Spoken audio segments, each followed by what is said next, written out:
Ние на тема вода, но овој пат на еден малку поинаков начин, колку водата може да биде инспирација за спортови.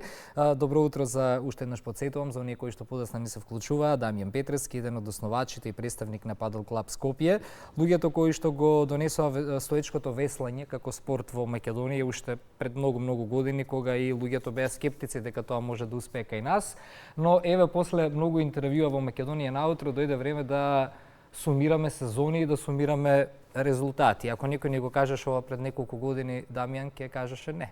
Немаше да биде вака. Баш така. Ние не сме верувале дека ќе стигне трендот и кај нас да пополека се превземе како еден од најпопуларните спортови, не само кај нас, и воопшто во светот. Може и самите да видите по плажеви денеска секој има даска за стоечко веслање, некоја замена за душек. Тоа веќе стана тренд. Цело лето Охридското крајбрежје беше полно, луѓето си купуваат. Деца, возрастни, сите луѓе веќе се на даски.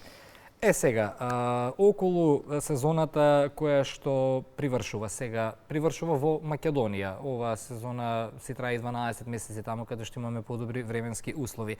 Но ако може да дадеме еден сублимат од март, како почнавте до тоа што се случува до сега, каква оценка би дале за овие изминати неколку месеци и што се случуваше во првиот период во март, кога почнува сезона? Почнуваат подготовки или веднаш се оние меѓународни надпревари? Како и секоја година, во принцип, со тоа што можам дефинитивно да кажам дека оваа ни беше и најуспешна, и најмногу патување, и најмногу такмичења каде што сме биле.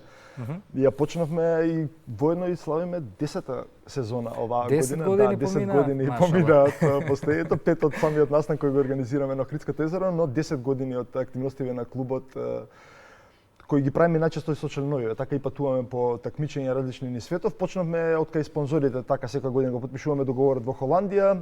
Второто или прво такмичење за сезоната ни беше во Австрија, па кај пријателиве на 100 километарската рута на Дунав, па нашиот настан, па Словенија. Буквално не сме застанати со патување, се нешто да на крај завршиме сезона во Турција, Анталија во ноември, каде што и се води како можеби последен настан на годината. Така. Сега она што веќе станува препознатливо не само во наши национални домашни рамки, туку и во меѓународни рамки, тоа е настанот кој што 5-та година поред го организирате во Охрид и секоја година некако добива и малку поинаква димензија.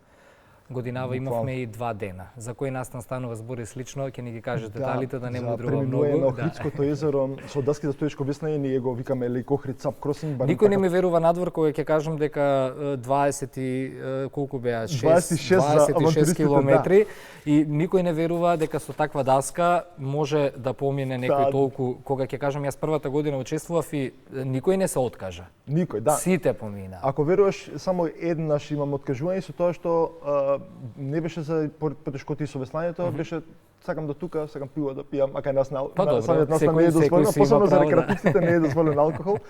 Така да ти беше присутен на авантурата. Од следната година веќе почнавме да организираме трка и веќе да стигне оваа 5-та едиција со тркачите, каде што тие се во најголем број. За наша среќа, оваа година имавме 19 земји учесници, 125 веслачи имавме регистрирано и за прв пат во 2 дена. Беше техничка трка организирана Калишта манастирот пред хотел Бисер и оваа долга трка long distance и авантура на која и ти си присуствувал е организирана за во недела. Така да у 2 дена ни беше поделено за прв пат техничката трка што од правилен аспект, ако ништо друго го покажува нашиот спорт. На идеално место за веслачи, барем и таков впечаток добивме од коментарите од после самиот настан, бидејќи буквално у позадина да веслаш и Калишта 14 век манастир, да видиш и самиот хотел, пошто прво не беше дел од самиот манастир, идеално изгледа за изведување на вакви активности. Таа е некоја кратка рута од прилика 500 метра, е така да се вртат околу пловки, го покажуваат тој технички аспект на нашиот спорт, што е многу различно од долгата трка и од авантурата, каде што само се поминува покрај пловки за да стигнеш до финалната дестинација Охрид.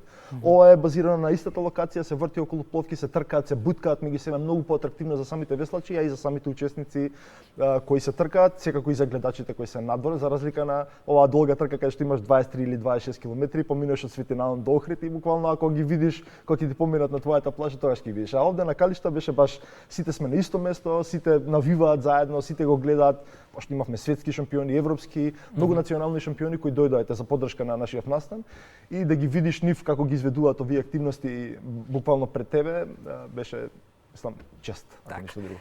Ајде малку околу САП турите и околу нели авантуристичките тури.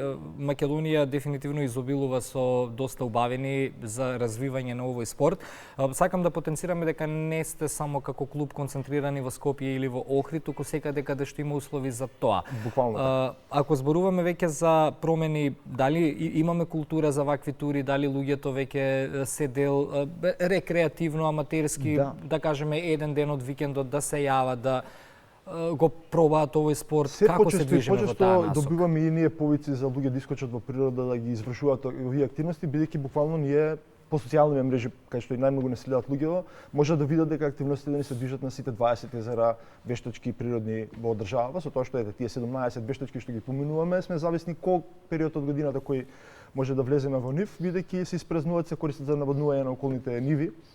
Така да повеќето вештачки активностите ни се околу мај, јуни, каде што имаме пристап до водата, не е толку повлечена, уште се атрактивни и убаво изгледаат, зеленилото буквално, мислам дрвата се паднати во вода и е многу атрактивно за веслање, посебно пак кога е таков диверзитет на 20 езера во волку мала земја, тоа е едно од работиве кои најмногу странци ве ги ценат. Како може во толку мала земја, да има толку езера? Да, па посебно и нашиве како што изгледаат, сите се планински езера, буквално се низ некои канјони, баш за уживање и за промоција, ако ништо друго, на правилен начин на нашава држава. Така да весламе доста, Калиманци, Глажња, Глобочица, сите овие вештачки што се поголеми езера, кај што имаме да направиме еден тренинг ако ништо друго, а секако и за луѓе кои се заинтересирани да го пробаат спортов. Ете, низ различни општини одиме, правиме некои такви клиники каде што луѓе доаѓаат и за бесплатно, чисто за пробаат спортов, да видат дали можат воопшто, пошто едно е кога гледаш од страна некој како го прави, а друго е кога ќе се качиш сам на даска да го пробаш. Така да, низ сите 20 езера низ Македонија поголеми. Ние ги водиме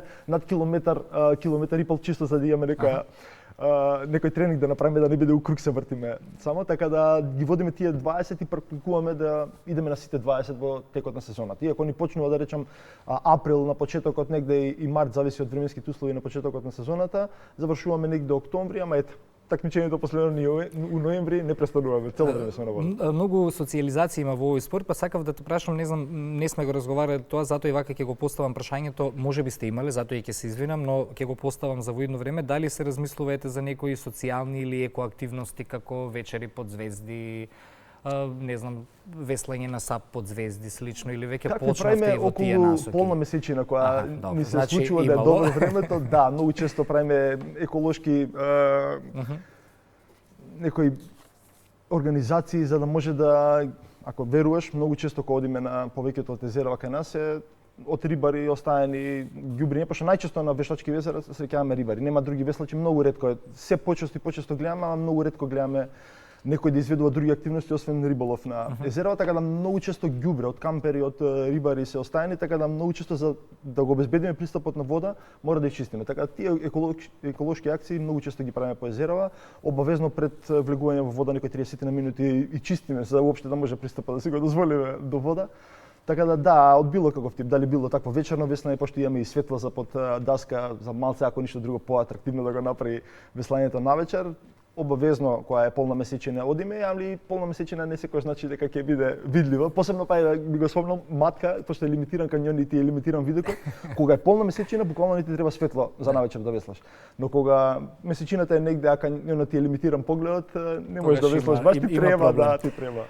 Кажавме да сега следува Турција, некако официјален крај на сезоната не можеме да прогласиме бидејќи вие имате на пример една традиција 1 јануари на матка да се весла, така да, но прво ако правевте двајца или како го правевте тоа двајца или тројца од година во година. Така со иринче на почетокот. Ама сега и почнеме да почуваме со сега веќе сигурно и повеќе луѓе. Така да ја гледаме сезоната веќе од следна година од 1 јануари до 31 декември. Баш така. Нема, цело време сме и ние на вода, искористуваме максимално што можеме. Ето и керкичката почнуваме да носиме на различни патувања, на различни надпревари, да гледа истомисленици околу неа, да и она е како поттик да пополека се качи, ама веќе 3 години весламе и со неа, и 4,5 има сега. Буквално е секој ден со нас на вода, обожава, веќе и стои весла со нас, посебно весло, така да, супер. Одличен спорт за мали деца, претпоставам, бидејќи функционира, се движи цело тело. Цело тело, како пливањето, многу слично. Ете, така, одлично, од разговор во разговор, од интервју во интервју, разговараме за се поголема популаризација на овој спорт. Одлично е тоа, нека продолжи овој тренд. Мала земја сме, но ветувачка. Верувам дека со ваша помош и гостување вакви се популарна станува спортот и нашиот клуб секако, и ви благодарам на секоја покана. Се гледаме ние повторно, ете кога ќе ни свратите од Турција. Секако. Благодарам уште еднаш за гостувањето.